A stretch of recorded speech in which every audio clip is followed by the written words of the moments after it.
tenzende tungamire mukati mezviedzo mananda andibata ndimwino dombo ndiwike ndimwi mutungamire tenzende tungamire semwana onyaradzwa unganyara nyanza mananda anomunzwa kana matinyarara emwe tenzi wenyanza tenzinde tunga.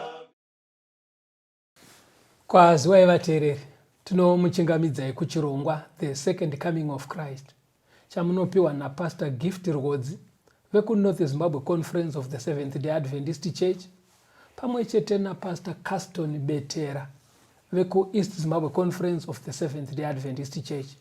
Mustudio nhasi tina Proclaim Rhodzi ari kutiisira musign language. Mufundisi kwasai vateereri? Vateereri tinokuchingamidzai pachirongwa. Tinoda kutenda. Nhasi ndo nguva here dzatinosita idzi. Chii chiri kuitika pasi? Muvhiki rino iri. Yes, pasi. Kuvateereri vedu sekutaura kwatakaita mhurukuro yakapfuura, tiri kusangana manheru mamwe nemamwe vhiki rino rese kubva nhasi musi wa10 August kunosvika musi wemugovera musi wa15 August tinenge tichisangana paTV na 9:30 manheru kusvika 10:30. PaRadio Zimbabwe tichisangana 9 p.m. kusvika na 10 p.m. Yes, saka ngatisanganei mugadzirire vhiki rino iri tisarasikirwa tisarasana. Toda kutenda kupera kusvika Saturday manheru. That's right. Thank you, Pastor. Tinotenda. Uri kuredi atiinayo nhasi ine musoro wenyaya unoti zvatadzidza mubhuku raDaniel so far. Okay. Zvatadzidza so far. Kureva kuti kubva patakatanga kudzidza bhuku raDaniel pane fungwa hombe toda kubata kana kuti mutanda wenyaya yacho. Pamati sofa manje hamurasere vateereri vedu vachangotijoina pamwe kekutanga nhasi. Alright. Asi vanoita idea. Zvakatovanakira nekuti zvinotoita kuti vabatane nevamwe. Sofa ambva funga kuti asaka ndezvevamwe vaimofanira izvozvo. Chazvakanakira zvidzidzo izvi ndechekuti mukatibata pafoni nhamba dzatichakupai pakupedzesera kana paine mimwe misoro yenyaya yamakadarikirwa nayo munogona kutumirwa panharembozha dzenyu. Kana kuti vanogona kuenda paYouTube mukagosvika kuti Pastor Rhodzi and Pastor Betera pane misoro yenyaya yakawanda munogona kusangana nezvidzidzo izvozvo. It's okay, Pastor. Ngatipindei muchidzidzo. Alright. Tiverengerei kuna Daniel chapter 2 verse ndeya 28. Daniel 2 verse 28. Right. Asi kudenga kuna Mwari unozivisa zvakavanzika. Ndiye wakazivisa mambo Nebhukadhinezari zvichazovapo pamazuva okupedzisira. Kurota kwenyu nezvamakaratidzwa mumusoro wenyu panhoo dzenyu hezvi. Saka panapa Daniel ari kutiburitsira kuti Mwari wekudenga ndiye akazivisa mambo Nebhukadhinezari. Zvinhu zviri kunzi zvaizotevera pashure. In other words, muri kuti here context yebhuku raDaniel ndenyaya dzaive kufuture dzema-last days. Zvinhu zvaienda mberi kusvikira mberi. Right. Nebhukadhinezari akaudzwa naMwari nekuti aive neshungu. Mukaverenga pamavhesi ari pamusoro pacho aive neshungu dzekuda kuziva kuti chii chichazomboitika kumberi zvakanangana neushe hwake kuti huchaguma sei, unotonga kusvika rini ende huchakura kusvika papi. Mwari ndobva ati regera tikuzivise zvichazoitika kumberi.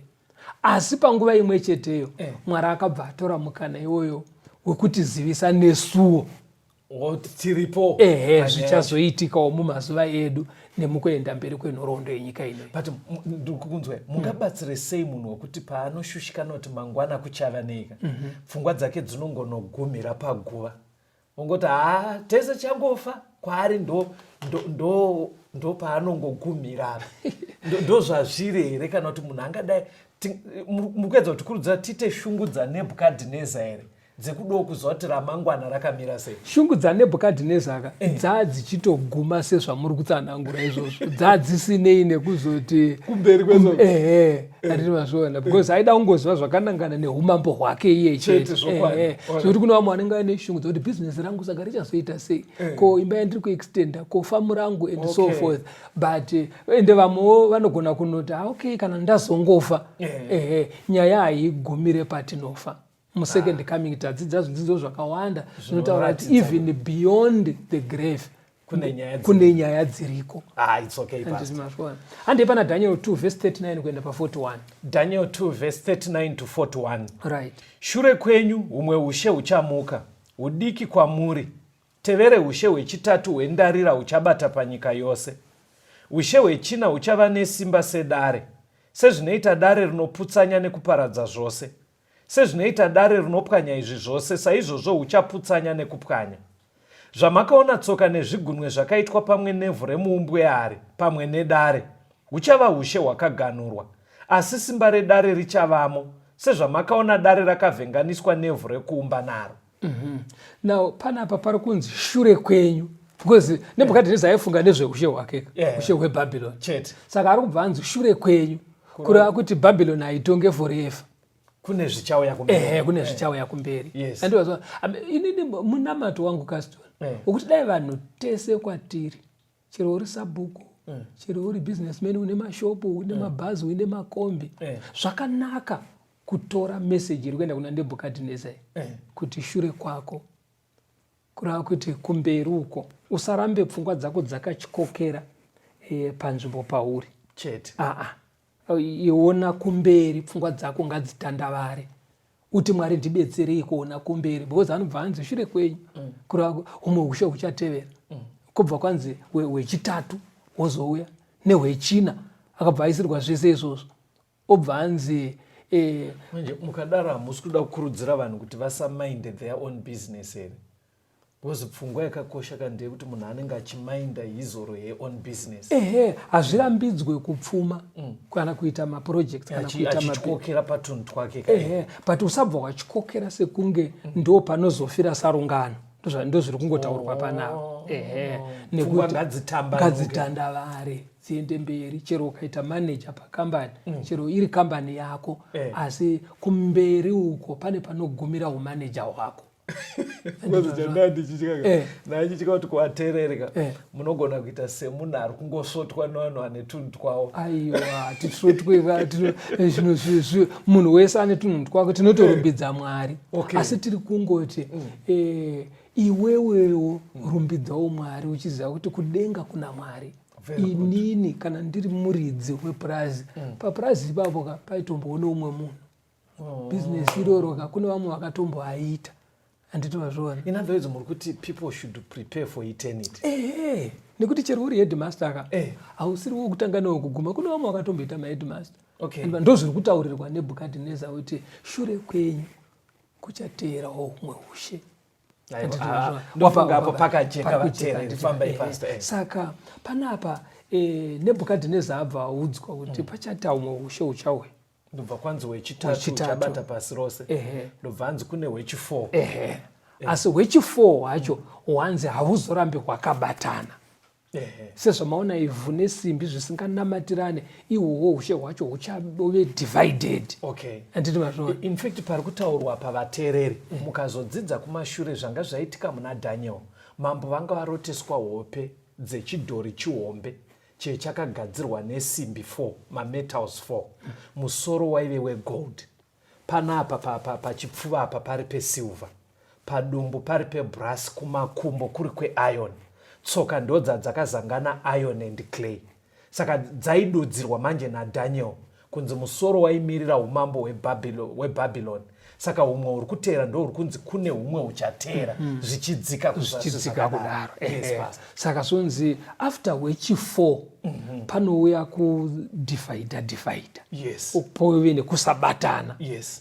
Verenga pamberi pana Daniel 2 ipapo verse 44 na45. Daniel 2 verse 44 na45. Zvino nemazuva amadzimambo iwayo, Mwari wekudenga achamutsa ushe usingatongoparadzwe, uye simba rahwo haringapfuure kune rumwe rudzi rwevanhu. asi iwo huchaputsanya nekuparadza ushe hwose, iwo huchamira nekusingaperi. Zvamakaona ibwe richivezwa mugomo zvisingaitwe nemaoko evanhu, rikaputsa-putsa dare nendarira, nevhu nesivheri nendarama. Mwari mukuru wakazivisa mambo zvichazoitwa pashure. Kurota uku ndekwazvokwadi, nekududzirwa kwazvo ndekwazvokwadi. Zvikanzi mushure mekunge ushe hwechi4 hwadivhaidha, pabuda madzimambo akawanda asina kubatana. Hanzi mumazuva emadzimambo iwayo Mwari anobva agadza umambo hwake hunogadzwa pasecond coming of Christ. In other words, kutedza nawo makingdom, asi kwekupedzisira kune kingdom yaJesu. Okay. Handi kuna Daniel 7 unonzwa nyaya dzimwe chetedzo. Daniel 7 verse 1 to 3 neverse 17. Daniel 7 verse 1 to 3. Negore rekutanga raBheshazari mambo weBhabhironi, Daniel akarota, akaratidzwa zvimwe mumusoro make ari panhoo dzake, akanyora zvaakarota, akaudza vanhu mashoko makuru azvo. Daniel akataura akati, ndakaona pane zvandakaratidzwa usiku. Tarira, mhepo 4 dzokudenga dzakamutsa gungwa guru.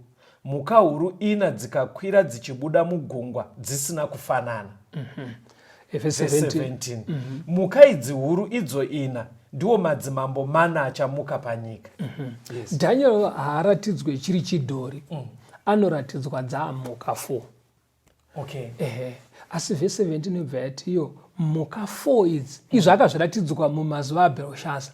Bherushaza ndiye mambo wokupedzisira, muzukuru waNebhukadhineza ndiye mambo wokupedzisira muBhabhironi. Saka anobva aratidzwa kunzi iwe panyika pachamuka ushe hunokwana 4. Ushe mukura makingdoms ndo ari kumiririrwa nemhuka 4 idzi. Handiti wazviona umambo huchauya huchiteverana. Rega unzwe kususukidzwa kwayo. Pana Daniel 7 ipapo verenga vhesi ya7 na8 wozoverenga vhesi 24. Daniel 7 verse 7 na8. Shure kwaizvozvo ndakaona pane zvandakaratidzwa usiku, ndikaona mhuka yechina yaityisa nekuvhundutsa. Iine simba guru kwazvo, yakanga ine meno makuru outare, ikapedza nekuvhuna-vhuna nokupwanya zvakanga zvasara netsoka dzayo. Iyi yakanga yakasiyana nemhuka dzose dzakaitangira, yakanga iine nyanga 10. Ndikacherechedza nyanga, ndikaona rumwe runyanga ruchibuda pakati pedzimwe ruri ruduku. Dzimwe nyanga 3 pano dzokutanga dzikadzurwa nemidzi yadzo pamberi parwo. Ndikaona kuti parunyanga urwu pakanga pane meso omunhu nemuromo wakanga uchitaura zvinhu zvikuru. Verse 24. Kana dziri nyanga dzine 10, paushe uhu pachamuka madzimambo ane 10, asi mumwezve uchamuka shure kwavo. Iye uchasiyana nevamwe vekutanga, uchakunda madzimambo 3. Right. Saka anobva anze mhuka idzi zvadzanzi umambo hunoteerana. Handei pamhuka yechina kureva kuti umambo hwechina, zvikanzi mhuka iyi yaive nenyanga 10. Right. Zvikanzi panyanga 10 idzi kwakazomera imwe nyanga mumusoro mumwe chetewo yechi11. Right. Asi pakumera kwayo yakabva yadzora dzimwe 3. Saka dzobva dzasara dza8. Dzosara dza8. Handiti wazviona? Iyo nedzimwe 7. Zvobva zvanzi nyanga 10 idzi madzimambo panoparara ushe hwechi4 panobuda hunodivhaidha into 10. Woita 10. Right. Asi panozobuda humwe umambo hwechi11 hunoparadza humwe umambo 3. Okay. Kozosara kwaane umambo hungani 8. 7 panokutanga ne1 uya amuka. Chiverenga chapter 7 iyo verse 17 na verse 18. Daniel 7 verse 17 na 18. Right. Mhuka idzi huru idzo 4 ndiwo madzimambo 4 achamuka panyika. Asi vatsvene vokumusoro-soro vachapiwa ushe. Right. Ushe huchava hwavo nokusingaperi-peri. Right. Zvikanzi mhuka 4 idzi madzimambo 4. Right, nekuteerana kwawo. Hwechina huchizodivhaidha into 10. Kozomuka humwe futi hunobva hwaparadza 3. Zvikanzi asi izvi zvaitika izvi, hanzi pane umambo hwevatsvene hunouya nekuuya kwaKristu. Okay. Anditwazviona muchapter 2 zvanzi kuchaita madzimambo 4 anoteerana tichitangira paBhabhironi. Handitwazviona nawo tikange tichiverenga sezvatakadzidza mumashure, Bhabhironi yakateverwa nemedo Persia. Middle Persia ikateerwa neGreece. Ndizvozvo pastor. Greece ikateerwa nei? Roman Empire. Yana Kesari. Roman Empire ndo yakazomukirwa kwokunopedzisira kwayo yakamukirwa nemaprovincial governors. Haina kuita zvekusvikokundwa nerumwe rudzi. Hakuna rumwe rudzi rwakasvikokunda Roman Empire. Iyo pachayo makaita maconflicts. Pakaita vanhu vakaita marebel against utongi hweRome. Ndobva vadivhaidha umambo hweRome into 10. Madzimambo akabuda pakuparara kweRoman Empire kwaite maAlemanai. Zvakudzokera kwako kuya. maAlemanai maGermans. Ndo German. Yes. Ndobva kwabuda maFranks. Ndove kuFrance. Ndiyo France. Ndobva kwabuda maSaxons. Anglo-Saxon. Ndove kuEngland. Ndiyo Britain. Ndobva kwabuda maVisigoths. maVisigoths ndeve kuSpain. Ndiyo Spain, that's right. Spanish. maBurgundians ndo mamwe acho. kuSwitzerland. Switzerland, that's right. Ndobva kwaita maLombards. H6. maItalians. Ndo maItalians. Ndobva kwaita maSuev. maPortuguese. Ndo maPortuguese. Yes. Ndobva kwaita maHerule. Hakusina maHerule. Ndobva kwaita maVandals. Hakuna. Ndobva kwaita maOstrogoths. Hakusina. Saka ndivo 10. Alright. maVandals, maOstrogoths namaHerule hakusisina. Saka pastor mirai ndingomhanya ndono ndabata osusukidza. Mukukaundwa kwemadzi usho makingdom achitangirwa paBabylon. Kwaiti Babylon. Right. Wechipiri Medo Persia. Right. Wechitatu Greece. Right. Wechi4 Roman Empire. Right. Roman Empire ndobva yabanzuka kuti pa10. Right. Vanoti maAlemanai, German, Anglo-Saxons, British, Burgundians, Switzerland, Franks, France, ndobva kwaita maLombards, Italy, maHerus hakusina, maOstrogoths hakusina, maVandals hakusina, ndobva kwaita maSuev, maPortuguese, maVisigoths ndeve kuSpain. Right. Susukidza itoni pastor. Right. Saka ndobva zvanzi kwakazobuda humwe umambo after kudivhaidha kweRome into 10. Wanongedzerwa nenyanga iyayi. Right. Iyo tinoona sei hanzi wakaparadza madzimambo 3. ndo wakaparadza maHeruli, maVandals nemaOstrogoths. Makamboti pamakora acho kana ndichiri kueuka zviri kutaurwa namufundisi zvimwe zvacho zvirimo munhoroondo vateereri. Ndo chiprofita chebhaibheri chiri muna Daniel chinotibatsira kutiswededza kusvika kuno kumazuva ekupedzisira. Saka maapa nenyanga iya yabuda after 10 kingdoms dzekuparara kweRome. Saka maVandals, maOstrogoths namaHeruli vakaparadzwa nethe Christian church. Because chechi yemakristoka yakasara iri paJerusarema ndokuzoenda muzinda wayo kuRome. Saka yakazorwisa madzimambo aya nekuti vairamba chiKristu. Kutanga 533 AD ndo pamaiti pakaparadzwa maHerule. 534 ichiparadza maVandals. 538 ichibva yaparadza maOstrogoths. Ndobva yabata kusvika 1798. Asi kuna Daniel 2 ndo kwanzi mumazuva emadzimambo iwayaya Jesu obvawe. Asara acho aripo aya anana German, France nana England pamwe chete nethe Christian church ndo panouya Jesu. Ipapapo munorovesa ana yangu manje pastor. Ndoda kukudza kuti sei pachindivhundutsa. Inorova nei, alright, rega tinzwe kapoko yautaura kuti inorova nei ipapo.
Tinomuchingamidzai vateereri tichienderera mberi nehurukuro yedu. Regai tingorangaridzana kuti vhiki rino iri tiri kusangana manheru mamwe nemamwe. Saka chero ndamangwana tiri kusangana paTV tichisangana 9:30 kusvika na 10:30. PaRadio Zimbabwe tichisangana na 9 o'clock dzemanheru kusvika na 10 dzemanheru. Saka musarasikirwa nechirongwa katirambe tichisangana. Kastononga wati iwewe kana ukanzwa kuti Jesu akuuya mumaso emadzimambo aya hana yako inorova. Pastor munozwa kuti painorova chinozota ndikubvunzeka ndiye ndichifunga kuti pamwe zviri kuitika kwandiri ndo zviri kuitika kuvateereri. Chii chiri kuitika pauri? Matsanangura kupindana kwemakingdoms, right. Babylon, Medo Persia, Greece, Roman Empire yana Caesar, ndobva yabanzuka ikati paEurope iriko ine makingdoms ana German, right. ndobva pazoonekwa umwe umambo uchimera unova the Christian Church payange ane muzinda kuRome yakaparadza madzimambo matatu, right. chiri kundinetsa muri kubva mati after izvi muri kuti mimi Bible riri kubva rati Jesu obva auya. Mukuona chekundinetsa ndechekuti ana German nana France ava neChristian Church nemuzinda kuRome zvitoriko izvozvi. That's right. Saka muda kusiya pfungwa manje muateereri yekuti vaite kakunge kakuvhunduka kakupanika kuti Jesu anogona kutongouya. Pavanotaura nelanguage yezvinoka vanenge vaiti chinogona kutochaya. Ndopandi kuti izvo zvamuri kuda here kana kuti ndiri kubata zvisiri izvo pasi? Ine handisi vavariro haisi yekuvhundutsa vateereri, asi ndeyekuti vanhu vatonzwa kusumudzirwa kuti zvatakamirira zviya zvaswedera. Because tese kana tichinamata tariro yedu iri pakudzoka kwaJesu. Kuuya kwaJesu unoziva kwakanakirei, chinoita kuti tisavhunduke ndechekuti kunosvikobvisa nhamo nekushungurudzika kwese kwapanyika. Hama dzedu dzakafa dzichimutswa kubva mumarinda, nekuti kudenga hakuende vanhu vakafa, vanhu vachamutsiwa, toonana nevadikani vedu. Saka hapana munhu angarohwe nehana kuti mudikani wangu wakuzomuka, uri kutyei? Aiyo pastor, mudaita dzodzi pastor, because muri kutsimbidzira uku, but kutaura chokwadi nyaya yekuya kwaJesu inorohesa nehana pastor. Alright, imbopa mnei. Tinofanira kutogadzirira vateereri nekuti Jesu ari kuuya ende apedyo mumaso emadzimambo anaya. Tiverengera Isaiah 66 verse 1.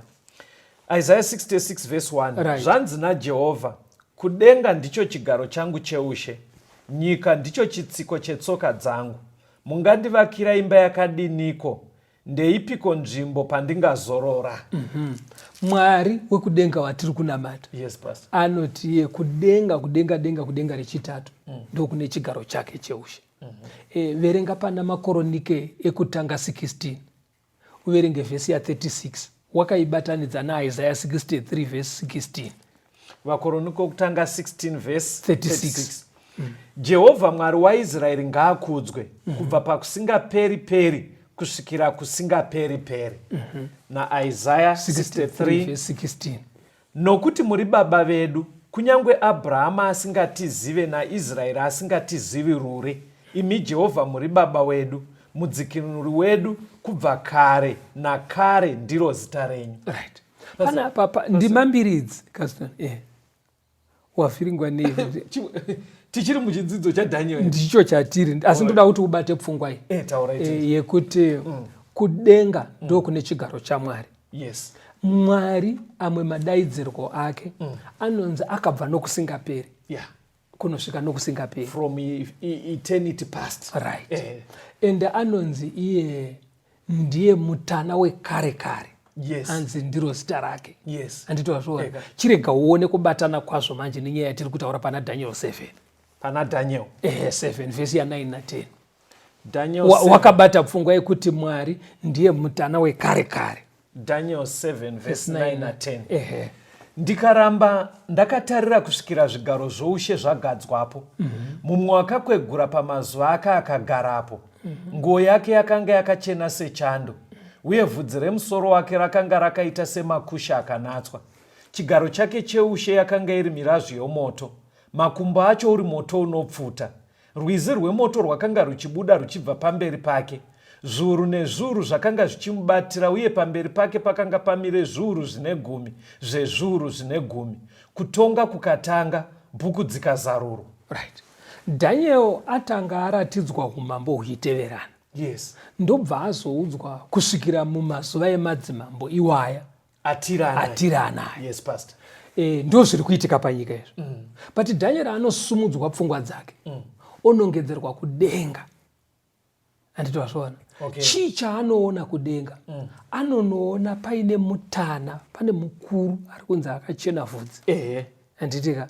Oratidzwa mukuru uya agere pachigaro. Mumwe wakakwegura pamazuva ake. Right. Nguo yake yakanga yakachena sechando. Right. Uye bvudzi remusoro wake rakanga rakaita semakusha akanatswa. Right. Yes. Saka mukuru ari kutaurwa panapa.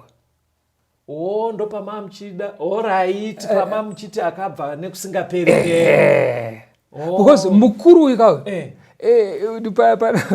alright, ndazobatanya. Womanga sorry, vateereri, mufundisi zvavaita vatanga vativerengesa mavhesi anoratidza kuti Mwari ndiye akabva from eternity past. Ndiye akakwegura, ndiye the ancient of days. Ndiye mutana, ndiye mukuru. Right. Kuitira kuti patinoverenga pana Daniel 7 verse 9 na 10 zvinobva zvatijekera kuti ari kunzi anga akagara pachigaro icho ndiani pairatidzwa Daniel, obva abuda ari Mwari. Ndopfungwa yacho. Saka pandaidira manje pandijekera mandibatsira kupindura mibvunzo. Alright. Yandinosanga futa haisi mibvunzo. Makomenza andinosangana nawo kuvateereri. Panyaya iyoyi. Kwamuri vateereri pane vanondifonera. Pano patakamboverenga ndima iyi vaibva vati wamunzwa kauyo betera ataurwa mutana uyu. Munhu anenge angofona ari kunzi mukuru wekare uyu. Munhu anongofona wamunzwa kaataurwa uyo ataurwa kuna Daniel, mukuru uyo akakwegura uyu ane bvudzi jena uyu. Saka foni dzimwe nguva inogona kubva yatokata. Vanenge vachireva kuti saka pandakazoonaka vane mukunamata kwevateereri kune wavaifunga kuti ndiye ari kurehwa nevhesi. Vanenge vaine munhu wavari kuziva akura wekuchechi kwavo achena vhudzi aine ndebvu dzachena. Saka pataimboverenga ndima yobvanzi betera wamunzwa kamutana ataurwa mandibatsira kuti uyu manje kauye ari kunzi chigaro chaakagara hachisi chekwenyu kuchikunhikiriri kuchigodoko kastori. Aiwa, hachisi chigaro kana kuchena kwake, nokuti uri kunzwa kuti anotonga akagara moto. Yes. Chigaro chake moto. Aiwa, uko zvatozojeka pastor kuti ndiMwari. But zvaitika kuateererika vaikurumidza kunakidzwa nepakanzi mutana akachena bvudzi. Obva wafunga kuti ndiye mudhara wekuchechi kwedu. Obva wati ndiwe kuchechi kwedu, obva wamunzwa kamudhara ataurwa. Utarisaone kuti kapeti yakatsika moto. Because pari kunzi rwizi rwaka vana Daniel vaiona iri dheko yakanga yakaiswa paakatsika, so iye moto. Saka ndiMwari ari kutaurwa. Ende panzi kutonga kukatanga pachivhurwa mabhuku. Anditi wazviona. Saka Daniel anti aratidzwa umambo huchivirikidzana pano pasi huchiteverana. Ombosumudzwa pfungwa dzake kuti anga anombotura befu otaridziswa kudenga. Anditi wazviona. Saka zvinhu zviri kuitika nguva imwe chete. Zviri kuitika nguva imwe chete. Inzwa pavhesi ya11 pana Daniel 7 ipapo. Vhesi 11. Ndikaramba ndakatarira nenguva iyo nemhaka yekudana kwemashoko makuru akanga achitaurwa nerunyanga.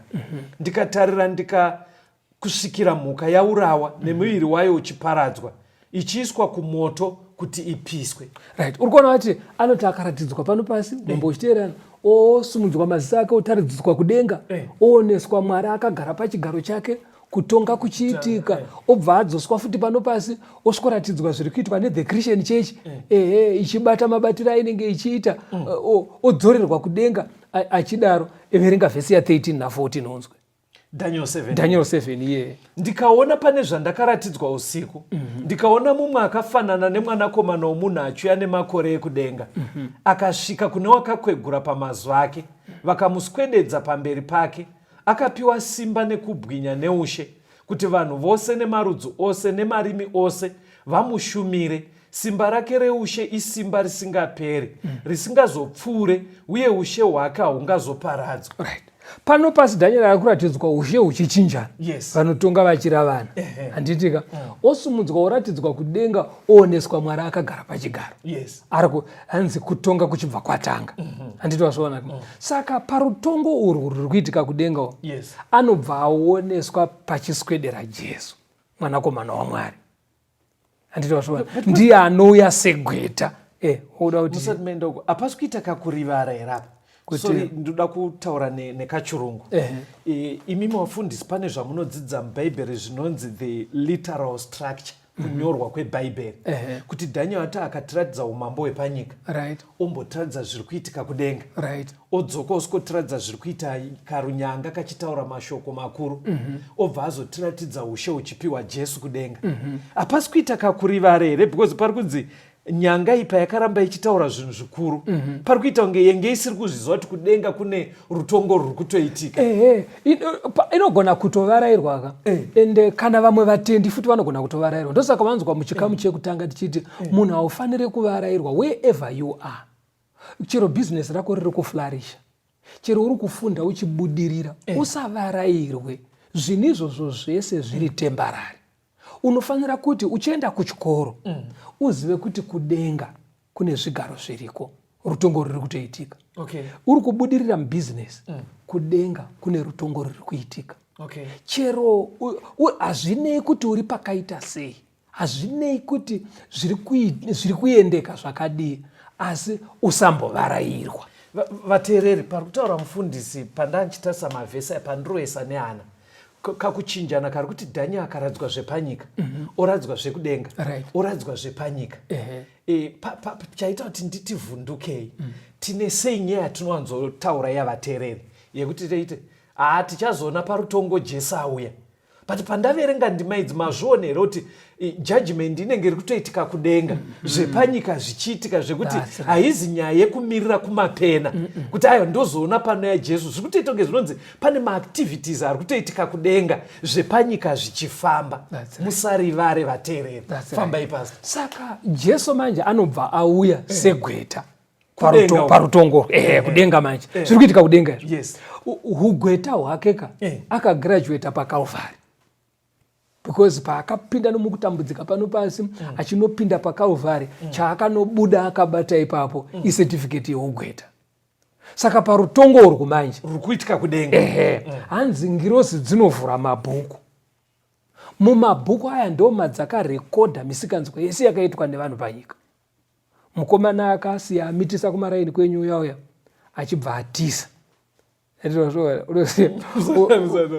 Because umwe akasiya aba, umwe akasiya aponda vanhu ndokubva atisa. Ati mufana mataurira avanoita zvino zvinonzi zvipande. Alright. Kuratunyaya twacho zvipande vanenge vachirautika imhosva, misikanzwa, izvozvo mukuwanda kwazvo izvo. Saka muri kuti zviri mumarecords. Zviri mumarecords manje. Saka atiza kunoku nyaya dzaaita kumaraini. Baba munini vake vari kuSouth vabva vamuti ukanga wangouya kunoku kuri kushandika. Uya ogadzirisa mapepa ake, ogadzirisa mari dzake, atora passport, ari kucommunicata nababa munini vaya vari kuSouth. Zvikanzi uchingoburuka bedzi papark station, ndiri padhuze nepapark station. Saka ukanga wangosvika ipapo ukandifonera ndotouya kuzokutora, ndotofamba netsoka. Saka akavasendera message, ndakwira kunoku, akwira bhazi. Right, ufamba hata apa border kuBeit Bridge. Tabu South African side. Ndadindirwa passport, ndatomubhazi. Paakangoti ndaamubhazi, kuchida kuzotraya foni yababa munini ye, not reachable. Kufamba munzira mese, not reachable. Kunana polo kwani kwese not reachable. Aisi nyaya line here fazi. Kusvika anosvika papark station. Fazi line rekunoka uko rinenge risa. Atochinja kunere kuSouth African manje. Ameno zvakangoita. Baba munini vaya havasiri reachable. Achinoburuka papark station, not reachable. Apo manje akarangarira raisi raakanga abva naro kumba rakagara shisha raive doi raakarasa achiti tinosvikosakana saka aipapo manje ndo paakatanga kurangarira chechi yamai wake stranded. Stranded. kwakutanga kuchinamata manje. Saka zvinoita Jesu manje haane kuti chakumanikidza kutendeuka chii, asi ukauya nemoyo kana wauya nemoyo wese manje. Saka anobva ati kungirozi tipei peji iyoyo mukomana uyu papark station akagadzirisa nyaya dzake. Jesu obva adzima misikanzwa iya neropa rake. Anditwazvona. Saka kana rutongo urwo rwapera manje, vanhu vese zvisinei nekwavakatendeukira unoziva aripo uwo muchiti akataura kuti amai vake vainamata. Saka paakatiza achienda kuhondo aiti zvekunamata mai munongotimanikidzawo, but rimwe zuva aitaura zvanzi unoziva giyo shawarika chikopokopo chiya chehelicopter anzi chakanaka muchichiona chichipfuura muri kumarokesheni muchichibhaibhisa uchiti iyo ndeyangu iyo anzi unoziva pane muti unonzi mukamba uyo unoita mazishisha anzi chichitenderana pamusoro pacho chinoita kunge chiri kuda kuvhura mukamba kuti uonekwe mubako mauri. Anzi ndakarangarira pataienda kuchechi kureva kuti akadzoka chaivhura paanga akawana. Saka Jesu anenge achiti uyo akadzoka kwandiri hazvinei nepawakadzokera. Handiti wazviona chakakosha kudzoka. Saka anobva anotora mabhuku aya avhurwa nengirozi aya odzima neropa rake misikanzwa yamakaita. Handiti wazviona. Ndoda kubvunza ndikuona hangu nguva yedu teida kuti timboita kabreak. Munobva maita kunge zvinonzi nyaya yekuponeswa iri simple. Amweni vateereri muunzwa matauriro aita pastor munhu amitisa uya ozofunga chechi kupark station ogashirwa ozogadzirisa hake nyaya dzake dzaakasiya para nezvavo mukuona kuti mufundisi vari kubva ndozvazviri here pastor? Izvo unoziva ruponeso kana tingashayikwa zvedu kushayikwa, asi ruponeso chimwe chinhu chinotondishamisa. Hanzi kana ngirozi dzinoshamiswa because dzikatarisa marekodzi adzinadzo nezvinoitwa naJesu kana munhu apinduka azvipira kuna Jesu. Ende Jesu kuti anozopurisenda kuna baba manje rutongo rwapera. Enda verenga 21 years zvakazarwa verse 27 unzwe. Mukati mara mungatongopinde chinhu chinosvibisa kana chinonyangadza kana chine nhema, asi avo bedzi vakanyorwa mubhuku reupenyu hwegwayana. Saka Jesu manje kana rutongo rwapera manje anochipurisenda mazita kuna baba kuti ava ndo vakagezesa zvitema zvavo neropa rangu. Handiti wazviona. Ibva waverenga 22 vhesi ya12 unzwa. Tarirai ndinokurumidza kuuya, mubayiro wangu ndinawo kuti ndipe mumwe nemumwe sezvaakabata. Saka Jesu zvanoita kana rutongo rwapera manje osara nevakanyorwa mubhuku rake iye raanosara ainaro. Adzima marekodzi aya neropa rake. Anoti enda kuchiuya kuzopa mubayiro manje kune vakatenda. Handiri kuona. Saka rutongo ruri kuitika kudenga ruyaka ndio chinhu chatofanira kufarira manje ichocho. Timwarika marekodzi edu anonyadzisa ayaya pane pango patakapinda napo panodzimwa naJesu osara mazita edu amubhuku rake ndo raanozouya naro manje. Sorry takuenda kubreak. Ko marekodzi eupombwe pastor anodzimwe? Hakuna aenda nanga upombwe. Unoziva kuti chero zvitema zvinoti kana muchitaura vhudzi rinomerera, kana munhu angoenda kuna Jesu anodzima zvese. Reka timbonzwa kambo tigoya tosuzukidza nyaya yedu.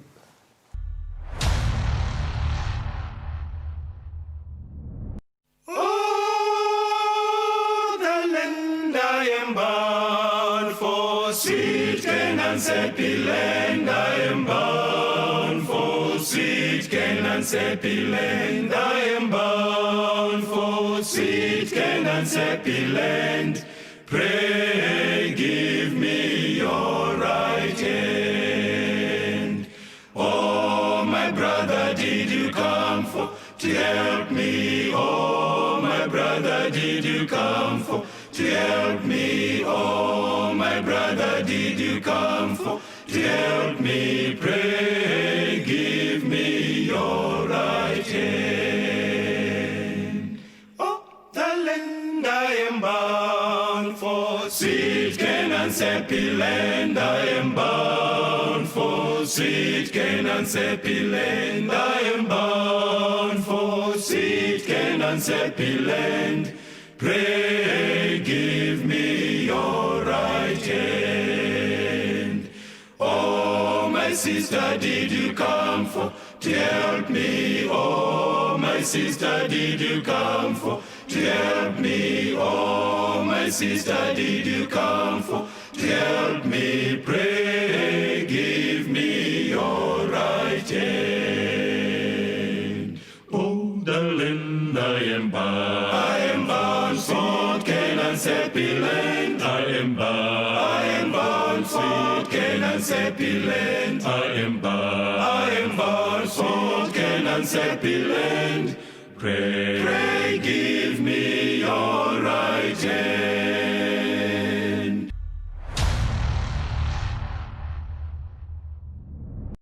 Tinomuchingamidza vateereri tichienderera mberi nehurukuro yedu Zvatadzidza mubhuku raDaniel kusvika pari zvino. Tisati taenderera mberi nehurukuro yedu, regai tikokurangaridzai kuti vhiki rino tine urongwa hwakanaka. Manheru mamwe nemamwe tichisangana the second coming of Christ paTV kubva 9:30 kusvika 10 p.m. kusvika 10:30 mumanheru, paRadio Zimbabwe kubva na9 kusvika na10. Saka ngatirambei tiri pachirongwa. Toda kuenda mberi, taona muchikamu chapfuura kuti zviri kuitika pano pasi zvichiitika kudenga, rutongo riri kuenda mberi. Yes. Panoguma rutongo irworwo ndo panzi pavhesi ya14 umambo hwakabva hwapuwa kuna Kristu. Yes, Pastor. Unopiwa pasecond coming. Ichaitika mumazuva emadzimambo munguva yatiri kurarama iye. Yes. Europe iriko nhasi. Tiverengere Daniel 7 vhesi ya 19 kuenda pa22 mvundisi. Daniel 7 verse 19 to 22. Right. Ipapo ndakada kuziva kududzirwa kwazvokwadi kwemhuka yechina, yakanga yakasiyana nedzimwe dzose, yakanga ichityisa zvikuru, yakanga ine meno outare, nzara dzayo dziri dzendarira, iyo yakanga yapedza nekuputsanya nekupwanya zvakasara netsoka dzayo. Uye pamusoro penyanga dzine 10 dzakanga dziri pamusoro wayo, nerumwe runyanga rwakazobuda, dzimwe nyanga 3 dzikaparadzwa pamberi paro. Irwo runyanga rwakanga rune meso nomuromo wakanga uchitaura zvinhu zvikuru, rwakanga rwakapfuura dzimwe shamwari dzarwo paukuru. Ndakatarira ndikaona runyanga urwu ruchirwa nevatsvene nekuvakunda, kusvikira wakakwegura pamazuva ake achisvika. Vatsvene wokumusoro-soro vakaruramisirwa. Nguva ikasvika yekuti vatsvene vapiwe ushe. Daniel akanetseka nezvaiitwa nekarunyanga aka. The Christian Church. The Christian Church. Kurwa nevatsvene, kuvakunda, kuvashungurudza, kumhura Mwari, nezvese zvakanga zvichiitika zvakamunetsa. Asi anoti iye pakupedzisira ushe hwakazopiwa kuvatsvene. Okay. Saka bhuku raDaniel apa mukuru ya Christian Church payanga ane muzinda kuRome. munguva yeMadark Ages. Dark Ages. Alright, saka yataona muchikamu chekutanga kuti yakatanga 538 AD. Mushure mekunge chechi yemakristu yaparadza Vandals. nema Ostrogoths. That's right. Saka munguva iyo yeMadark Ages pane zvakawanda zvaiitika mukati mepasiro. Saka Daniel akanetsekana nezvinhu zvese izvi. Asi unoona zvanoita manje ndezvekuti mapirwo ari kuitwa nyaya, anoti akapiwa zvechokwadi zviri kuitika kune kushungurudzwa nekutambudzika, asi oita sekupombodzwa nekuratidzwa zvikuitika kudenga. Obva aratidzwa vatsvene vaya vanga vachishungurudzwa vaya vachipuwa ushe vachipinda pakunotonga pasecond coming of Christ. Okay. Anditwa pabata. Verenga vhesi ya 24 na 25 pana Daniel 7. Daniel 7 verse 24 na 25. Right. Kana dziri nyanga dzine 10 paushehu pachamuka madzimambo ane 10, asi mumwezve uchamuka shure kwavo. Iye uchasiyana nevamwe vokutanga, uchakunda madzimambo 3, uchataura mashoko okumhuro okumusoro-soro, uchaparadza vatsvene, uye uchatsvaka mano okushandura nguva nemirayiro. Ivo vachaiswa mumaoko ake kusvikira nguva imwe nedzimwe nguva nehafu yenguva. Now panapa pari kunze pana mambo. Anditika watati isusu ari kumirirwa nekanyanga kadiki. Yes. Muchidzidzo chakapfuura akabuda kuti umambo uhu ichechi yemakristu. Ndizvozvo. Anditika yave headquartered kuRome. Right. Zvakabuda pakuita sei? Mambo watiri kutsvaga uyu akakunda madzimambo 3 aiti maheruli, maVandals nemaostrogoths. Yes. Ende takaona kuti madzimambo matatu aya akaparadzwa nethe Christian church. Ine mzinda kuRoma. Chii chakaita kuti madzimambo aya aparadzwa? Pakabuda madzimambo 10 mumambo hweRoma. Vese nana England nanani. Right. Vatatu ava, maheruli, mavandals nemaostrogoths, vakagashira dzidziso dzemumwe muchinda ainzi Arius. Okay. Aibva paUniversity of Alexandria kuEgypt. Saka airamba zvaJesu muchinda yeyu. Saka vaiparadzirwa. Saka Christian church mumazuva ayo aya kashandiro kayaiita yanga isingashande sezvinoita machechi iye zvinezvi zvekuparidzira vanhu nekunyengetedza vanhu gashirai. Mumazuva iwayo yaizanganisa zvekunamata nezvematongerwo enyika. Zvekutouraya here asi aramba kugashira pfungwa dzako. Paitorwiswa zvekuti saka ndo zvaparadza madzimambo matatu. Vakatorwiswa nechechi ichitobatsirwa naempara nekuti iye yenge yajoinana nemadzihurumende, yajoinana nezvematongerwo enyika state together. Okay. Saka yaishandisa kuparidza vhangeri, ichishandisa futi kurova nemboma nekushandisa munondo. But ipapo paifamba sei pastor, because mubhaibheri ukaridzidza rinoda kuti church ive separate from state. Kwete zvekuti varimirane ayo. Asi kuti kuparidza kwayo kunofanira kusiyana maitire ekuku. Saka ipapo unoziva kuti Satani zvaanoita ugere ipapapo kana ukamutendera anotopinda vanhu vototi chiko chiri kuitwa naCaston. Anditozviona. Ndo zvanga zvachimiro cheche. Saka Satani akapinda muchechi. Uchazoona pane dzimwe urukuro dziri kumberi uko dzichabuda kapindiro kaakaita. Anditozviona. Saka chechi yakatendera Satani kupinda. Zvichiwa ikatanga kushandisa ndokurwisa kwayakaita maheruli, mavandals nemaostrogoths. Okay. Pane chimwe chinhu chataurwa zvakare zvakanzi akataura zvekumhura Mwari. Anditozviona. Rega tinotarisa mukudzidza kwatakaita takaverenga kuna Mateo 9. Vhesi ya 2 kuenda pa6 na John 10 verse 30 kuenda pa33. Matthew 9 verse 2 to 6. Right. Zvino vakauya kwaari nemunhu wakanga akafa mitezo avete panhoo.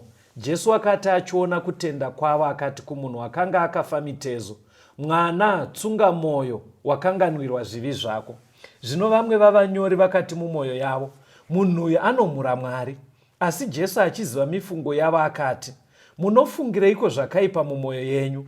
Nekuti chiiko chakareruka, kuti wakanganwirwa zvivi zvako kana kuti simuka ufambe? Asi kuti muzive kuti Mwanakomana womunhu une simba panyika rokukanganwira zvivi. Akati kumunhu akanga akafa mitezo, simuka, tora nhoo dzako uende kumba kwako. Right. Munhu auya ari kurwara. Jesu obva ati wakanganwirwa zvivi zvako. Obva amuporesa. But hanzi vaFarise manje vakati ivo katauriro kaita Jesu aka kane kumhura mukati. Blasphemy. Nekuti hapana munhu ane kodzero ane faniro yekuregerera umwe munhu zvitema. Kutopronounce kuti ya forgiven. Ivo vaisaziva kuti Jesu ndiye Mesiya, mwanakomana waMwari. Saka vari kumuti aenda kuarea isiri yake. Nekuti zvitema hazviregererwe nemunhu asiri Mwari. Ndozvona. Verenga futi pana John 10 unzwe pavhesi ya 30 kuenda pa33. John 10 verse 30. Ini naBaba tiri vamwe. Zvino vaJudha vakanonga zvemabwe kuti vamutake. Jesu akavapindura akati, ndakakuradzai mabasa mazhinji akanaka akabva kuna Baba. Munonditakira basa ripiko kune iwayo? VaJudha vakapindura akati, hatikutakire basa rakanaka, asi nekuti wamhura Mwari, uye nekuti iwe munhu unozviita Mwari. Saka munhu akazviinzanisa naMwari, that's blasphemy, inonzi kumhura. Saka uye munhu akati akatora chinzvimbo chaMwari chekuregerera zvitadzo, kumhura. But hanzika ndo zvaitwa ne Christian church payange ane muzinda kuRoma. Takambokurukura kana ucharangarira Caston kuti pane nguva yakatengeswa vamwe ndivana Joseph Tetzel. Patai zvikurukura ka uchirikuyoka ndairamba ndichinetsana nemimi. Ndaisaita problem nechechi. Ndaiita problem nesu vatendi. Papa ndaibvunza mufundisi ndichiti ari munhu ake togona kungozwa kuti kufarisa akatora chinzvimbo chaMwari. But isusu vatendi ungaendere wonopfugama pamberi pemunhu womuudza kana ndakazoita upombwe, ndakatora mukadzi wemuvakidzani wangu, mumwe munhu obva ati chiendako waregererwa zvivi. Unonyatsodzokera kumba uchitoti ndaregerwa, ndopandainetsana nemi. Unoziva kuti chinosaka zvidaro chii? Ipapo pakatengeswa macertificates ainzi macertificate of pardon. Maybe kantange ndadai so zvinogona kuitika ino zvichiendera nelevel yekufunga. But inini general ndenchitasa munhu akasvika grade 7. Hatiti level Satana haana graduate kastori. Ndiri kudaroka ndiri kuitira ndisaise vateereri vedu vese mublanket 1. Ndiri kureva kuti maonero andinoita ini pastor kumunhu atisvikei grade 7 yemuno munyika medu inei, ungashingere kuenda kune mumwe munhu wenyama chaiyoyi kuti I know kuti unokumbira ruregerero. Pane pekuti unogona kuudza munhu kuti ndakakutadzira kana kuti ndinokundikana ufungi, ndinonetsekana nehavi dzeupombwe, ndinoita upombwe, ndibatsirewo kunamata. Izvo ndikuziva. Mandikureva kuti ungaendere kune mumwe munhu chaiye wotonomuti ndakaita upombwe, ndakatora mukadzi wemunhu, obva ati zvivi zvako zvaregererwa, chidzokera kumba. Ndikureva munhu akasvika grade 7. Chinoitika Satana haane nedegree. Satani kana achinyengera ukasangoverenga bhaibheri uchinzwisisa kuti zvitema zvofanira kureururwa kuna Mwari kuburikidza naJesu bedzi, ukasadzidza izvozvo unoenda pamunhu chero uine degree ukatonopfugama ukakumbira ruregerero. Ende panguva yakafamba vana Joseph Titseroka vachitengesa maindulgences, macertificate of pardon aya ekuti munhu aiti kana aita mhosva onotenga certificate yekunzi waregererwa. Macertificates iwaya akatotengwa nevanhu vakawanda, vakuru nevadiki. Vateereri, dzimwe nyaya dzotaura napastor dzitorimo muhistory.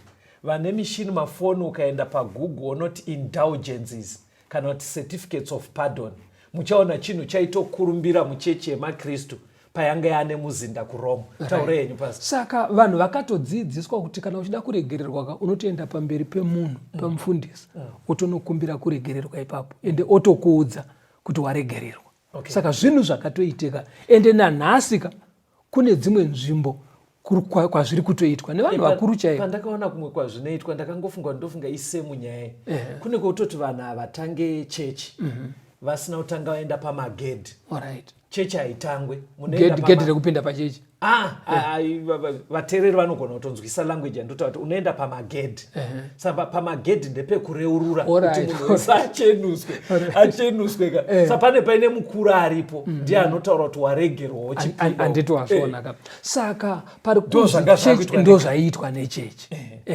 Saka uri kuona kuti chechi yakaita sei, yakaparadza maheruli, mavandals nemaostrogoths. Ndobva yanotengesa ndobva yaenda pakumhura Mwari. Zvese zvaitwa paizvozvo muchechi. Zvikanzi ikatambudza vatsvene kwenguva nedzimwe nguva nehafu yenguva. Titaure nechirungu shona inokonfuse vateereri vechiduku. Pari kunzi Christian church payaita zvinhu izvi kuna Daniel chapter 7 verse 25 iri kunzi yakazvita for a time, times and half a time.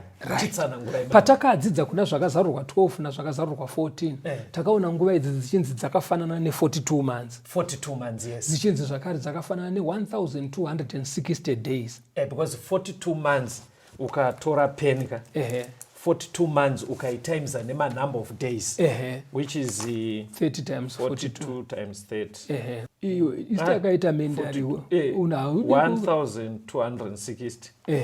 Right. 1260 days takazoona kuti zuva rimwe nerimwe muchiprofita richimirira gore dzobva dzaita 1260 years. Saka ndo yainzi period iyo chechi ichiita mabasa ayo ekutambudza vatsvene nekuita mabasa ese ayo. Saka toona kuti kubva muna 538 AD payatanga utongi wayo yakunda maostrogoths. Right. Yes, ipapo ndiripo mukaedhera 1260 years.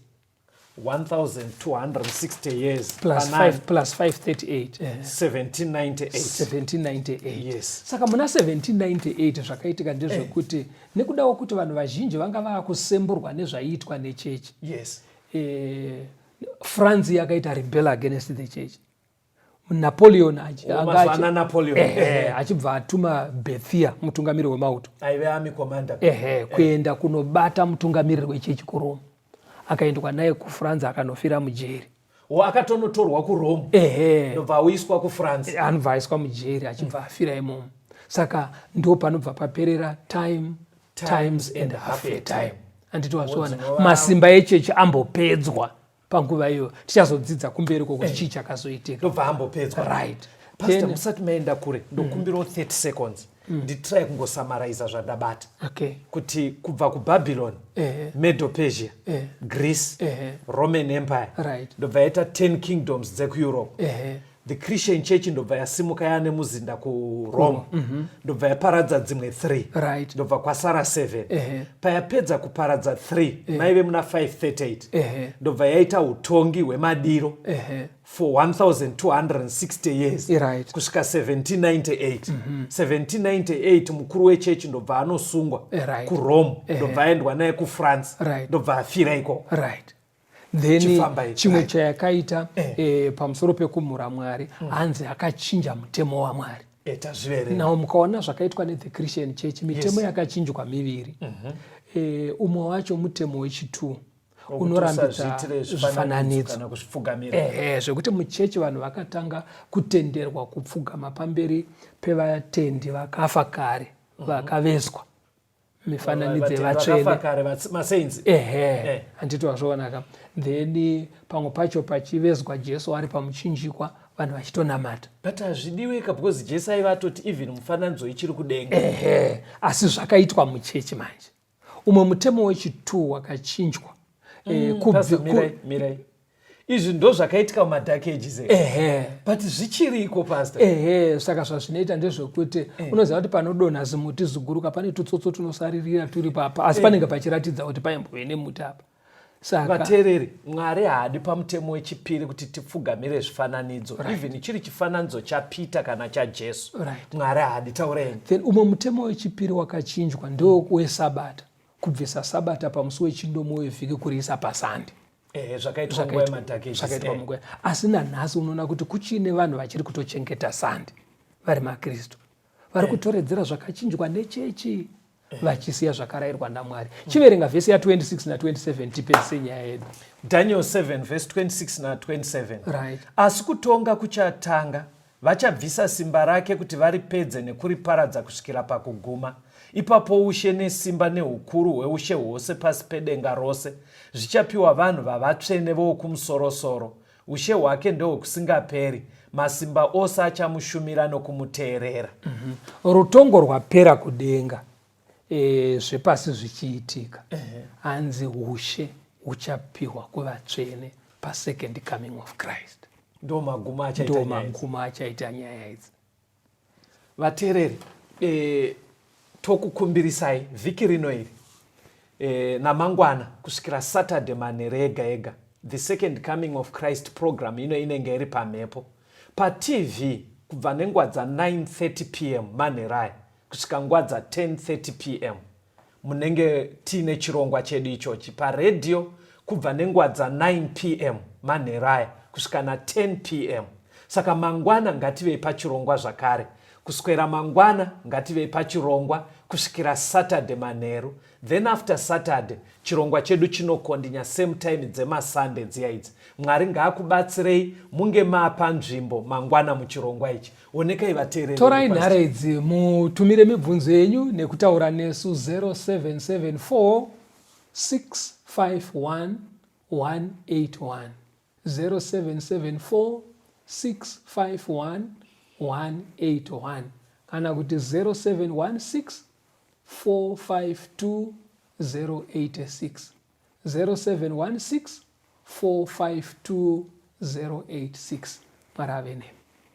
Tenzende tungamire mukati mezviedzo mananda andibata ndimwino dombo ndiwigete ndimwimo tungamire tenzende tungamire semana onyaradzwa munganya senyanza mananda anomunzwa kana matinyarara tenzi wenyanza tenzi nditungamire apo ndasvika nyanza mananda wondichisa andichina zororo